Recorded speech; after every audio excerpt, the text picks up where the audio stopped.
ইসলামী স্থাপত্যের এক ধ্রুপদী নিদর্শন কর্দোবা মসজিদ, যা স্পেনে কর্ডোবা মসজিদ বা কর্ডোবা ক্যাথেড্রাল হিসেবে পরিচিত। মসজিদটি কর্ডোবা প্রদেশে অবস্থিত।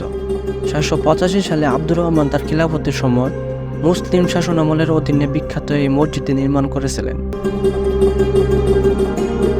এই মসজিদের পরতে পরতে রয়েছে হাজার বছরের ইতিহাস। 1984 সালে ঐতিহাসিক স্থাপত্য হিসেবে ইউনেস্কো ওয়ার্ল্ড হেরিটেজ সাইট হিসেবে স্বীকৃতি দিয়েছে। স্পেনে মুসলমানদের শাসনামলে এই মসজিদটি 500 বছর মুসলমানদের মালিকানায় থাকলেও বর্তমানে এই মসজিদে মুসলমানদের নামাজ আদায় করা সম্পূর্ণ নিষিদ্ধ। স্পেন সরকার মসজিদটিকে ক্যাথলিক খ্রিস্টানদের হাতে সমর্পণ করেছে। এই মসজিদটি মুসলিম শাসনামলেই উমাইয়া শাসক দ্বারা বেশ কয়েকবার সংস্কার ও সম্প্রসারণ হয়েছিল। 10ম শতকে খলিফা তৃতীয় আব্দুর রহমান এই মসজিদটির পূর্ণাঙ্গ নির্মাণ কাজ সম্পন্ন করেন। তখন মসজিদের আয়তন দাঁড়ায় 1,10,400 ফুট।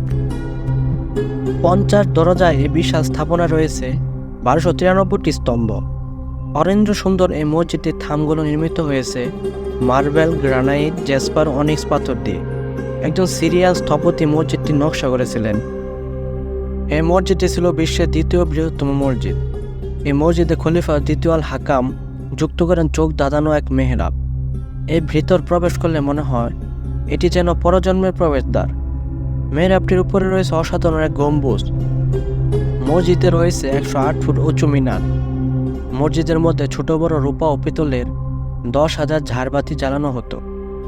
মসজিদের তদারকিতে সে সময় প্রায় 300 জন খাদেম নিয়োজিত ছিলেন। কর্ডোবা মসজিদ ছিল তৎকালীন মুসলিম শাসনের শরীয়ী আইন ও সালিসি কেন্দ্র। বহু ইসলামী পণ্ডিত এই মসজিদে বসে কুরআন ও হাদিস শিক্ষা নিতেন। আল্লামা কুর্তুবী রহমতুল্লাহ আলাইহি এই মসজিদেই তার রচিত বিখ্যাত তাফসিরে কুর্তুবীর পাঠ নিতেন। 500 বছর মুসলিম শাসন শেষে খ্রিস্টানরা এই কর্ডোবা মসজিদে আসার পর এই নির্মাণশৈলী ও কারুকার্য দেখে বিস্ময় প্রকাশ করেন। তারা মনে করে অত্যন্ত সৌন্দর্যমণ্ডিত স্থাপত্য ভেঙে ফেলা পাগলামি ছাড়া কিছুই নয়। তাই খ্রিস্টানরা কর্ডোবা মসজিদটিকে গির্জায় পরিণত করেন।